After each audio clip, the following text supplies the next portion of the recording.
আল্লাহ রাব্বুল আলামিন বলেন লা ইয়ানালুল্লাহা লুহুমুহা ওয়ালা দিমাউহা ওয়ালাকিন ইয়ানালুহুত তাকওয়া মিনকুম। আমার ভাইরা গভীর মনোযোগ আয়াতের তাফসীর বোঝার চেষ্টা করবেন।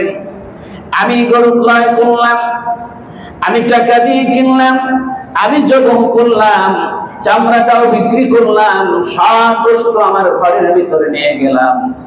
গোশতগুলি আমি খেয়েছি, আমার সন্তান খেয়েছে, আমার আত্মীয় স্বজন খেয়েছে, হতে পারে এতটুকু আমার প্রতিবেশী মানুষগুলি খেয়েছে।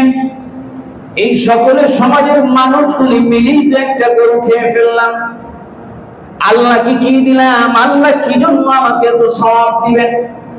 আল্লাহ তাআলা বলেন লা ইয়ানালুল্লাহা লুহুমুহা ওয়ালা দিমাউহা ওয়ালাকিন ইয়ানালুহুত তাকওয়া মিনকুম। বান্দা, তুমি যেই পশুটা কুরবানি করলা, তুমি যেই গরুটা কুরবানি করলা, এই পশুটার রক্ত আমার দরবারে যায় না, এই পশুটার গোশত আমার দরবারে যায় না, এই পশুটার চামড়া আমার দরবারে যায় না, এই পশুটার কোনো অংশই আমার কাছে যায় না। ওয়ালাকিন ইয়ানালুহুত তাকওয়া মিনকুম। বরং তুমি যে অন্তর নিয়ে কুরবানি করছো, তোমার অন্তরের অবস্থাটা আমি আল্লাহর কাছে চলে যায়। সুবহানাল্লাহ। আমি কুরবানি করলাম, আমি গোশত খাইলাম, আমার সন্তান খেয়েছে, আমার ভাই খেয়েছে, আমার স্ত্রী খেয়েছে, কিন্তু আল্লাহ তার জন্য সওয়াব দিবেন। কি জন্য দিবেন? আল্লাহ বলেন আমি শুধু সওয়াব দিব তোমার অন্তরের অবস্থাটার উপরে। এমন কোন অবস্থা নিয়ে তুমি কুরবানি করো, যদি রিয়া, তাকাব্বুরি, অহংকারী, কুপ্রবৃত্তি, মানুষকে দেখানোর জন্য তোমার কুরবানিটা হয়, তোমার কুরবানি জমিনেই থাকবে, আমি আল্লাহর কাছে কিছু যাবে। কিন্তু আল্লাহ তাআলা দেখতে চায় কুরবানিটা হবে রিয়া, তাকাব্বুরি, অহংকারী, কুপ্রবৃত্তি সব কিছুর গোড়ায়, সব কিছুর মূলে যেন ছুরি চালায়া দিবে। মুফাসসিরিন কিরাম লিখছেন ছুরিটা চালাতে হবে অন্তরের মধ্যে যে রিয়া, তাকাব্বুরি, অহংকারী, ভেদাভেদ, অন্যায় সব কিছুর কেন্দ্র মূলে আগে একটা ছুরি চালায়া ওগুলিকে নির্মূল করে দিয়া নিষ্কলুষ হয়ে দ্বিতীয়বার গরুর গলায় যখন ছুরি চালায়া দিবে, আল্লাহ তাআলা বলেন ওই বান্দাটার কুরবানি আমি আল্লাহ তাআলা কবুল করে নেই। জোরে কোন সুবহানাল্লাহ। আমার ভাইরা যারা এইভাবে কুরবানি করতে পারবে, নিঃস্বার্থ আল্লাহর জন্য, একমাত্র আল্লাহ পাকের জন্য, তাদেরকে আল্লাহ রাব্বুল আলামিন কি সওয়াব দেন। নবীজি বলেন, ইবনে মাজাহ শরীফের হাদিস, নবীজিকে প্রশ্ন করা হলো মা হাযিহি লাওয়াহি ইয়া রাসূলুল্লাহ, এই যে কুরবানিটা আমরা করি, এই কুরবানি কি? নবীজি বললেন ক্বালা সুন্নাতু আবিকুম ইব্রাহিম, এই যে কুরবানিটা আমরা করি, এই কুরবানিটা হলো হযরত ইব্রাহিম আলাইহিস সালামের সুন্নাত। সুবহানাল্লাহ। এরপরে সাহাবায়ে কেরাম বললেন ক্বালু ফামা লানা ইয়া রাসূলুল্লাহ, এই কুরবানি করলে ভিতরে কি আছে, কি পাওয়া যাবে?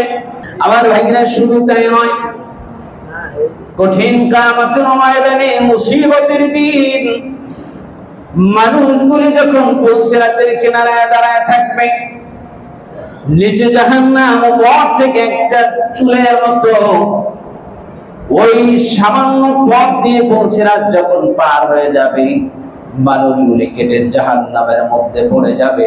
পার হয়ে যেতে পারলে পুলসিরাত পার হয়ে আল্লাহর জান্নাতে চলে যাবে। এই মানুষগুলি পুলসিরাত পার হওয়ার জন্য পেরেশান হয়ে যাবে, কিছু মানুষ জাহান্নামে পড়ে যাবে। আল্লাহ নবী বলেন যারা কুরবানি দিবেন, ওই কুরবানি করা পশুর শিংগুলি, পাগুলি, গোশতগুলি, চামড়াগুলি সব কিয়ামতের ময়দানে এক জায়গায় হয়ে ওই পশুটা পুনরায় আবার জীবিত হয়ে যাবে।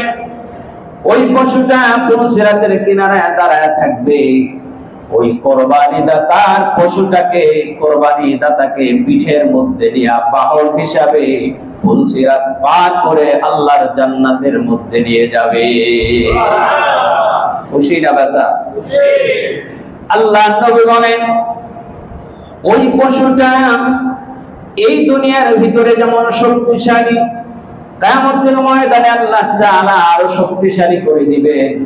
পশুটা পুনরায় জীবিত হয়ে কুরবানি দাতা মানুষটাকে পিঠের মধ্যে বহন করে পুলসিরাত পার করে আল্লাহর জান্নাতের মধ্যে নিয়ে যাবে। কোন সুবহানাল্লাহ। শুধু তাই না আমার ভাইরা, যারা কোরবানি দিতে পারবেন, আল্লাহ নবী বলেন জাহান্নাম থেকে মুক্তির যতগুলি উপায়, অন্যতম একটি উপায় হলো যারা কোরবানি করবে, আল্লাহ তাআলা এই ত্যাগের কারণে নিছক আল্লাহর রাস্তায় কোরবানির জন্য তাকে জাহান্নাম থেকে দূরে রাখবেন, আল্লাহর জান্নাত দান করবেন। সুবহানাল্লাহ। আমার ভাইরা, আজকে খুতবার হাদিস নবীজি বলেন কোরবানির দিন যত ইবাদত আছে, নামাজ, অন্যান্য জিকির, আজকার, তাসবিহ, তাহলিল, সব ইবাদতগুলির মধ্যে সর্বোত্তম ইবাদত হলো কোরবানি করা। যারা কোরবানি করতে পারবে, আল্লাহ তাআলা তাদের আমলনামায় অসংখ্য অমানিত সওয়াব দান করবে। আল্লাহ তাআলা আমাদের সবাইকে কোরবানির তৌফিক দান করুক, বলি আমিন। আমার ভাইরা, হাদিস শরীফ থেকে শোনাচ্ছি, শুধু তাই নয়, নবীজি বলছেন ফাতেমা, তুমি যে পশুটা কোরবানি করবে, ওই পশুটা কোরবানি যেই জায়গায় হয়, কোরবানির জায়গায় গিয়ে একটু তাকায় দেখো, কোরবানিটার পশুর দিকে একটু তাকায় থাকবা, কিভাবে ছুরি চালায় দুনিয়া থেকে বিদায় করে দেয়। এ ফাতেমা, শুনে নাও, যখন ছুরিটা চালায় দিবে, সঙ্গে সঙ্গে গলা থেকে রক্তগুলি বের হয়ে জমিনে পড়ে যাবে। তবে মা ফাতেমা, শুনে নাও, এই পশুটা জবাই করার সাথে সাথে রক্ত বের হয়ে গেছে, এই রক্তটা জমিনে পড়ার আগে কোরবানি দাতার পিছনের সব গুনাহগুলি আল্লাহ তাআলা মাফ করে দেয়। ফাতেমা বলছেন, ইয়া রাসূলুল্লাহ, হাবিবাল্লাহ, আব্বাজান, এই যে ফজিলতের কথা বললেন, এইটা কি শুধু আমার জন্য নাকি আপনার সব উম্মতের জন্য? নবীজি বলেন, ফাতেমা, এটা শুধু তোমার জন্য নয়, কিয়ামত পর্যন্ত আমার যত উম্মত আসবে সকলের জন্যই ফজিলত বলে দিলাম। যারা নিছক একমাত্র আল্লাহর জন্য কোরবানি করতে পারবে, পশুটা জবাই করার সাথে সাথে রক্তটা জমিয়ে পড়ার আগে আল্লাহ তাআলা তার পিছনের সব গুনাহগুলি মাফ করে দেয়। তবে শর্ত হলো আমার ভাইরা, আল্লাহ তাআলা বলেন, লা ইয়ানালুল্লাহু লুহুমুহা ওয়ালাকিন ইয়ানালুহুত তাকওয়া মিনকুম।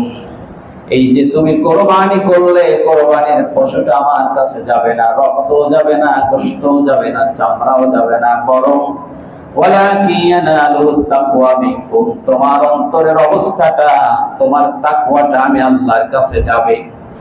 সুতরাং আমার ভাইরা, যারা নিয়ত করেছি কোরবানি দেওয়ার জন্য, আজ থেকে নিয়ত করব, নিয়তের ভিতরে যদি কোনো ভেজাল থাকে, ওই ভেজাল থেকে নিয়তটাকে পরিচ্ছন্ন করব, পরিষ্কার করব।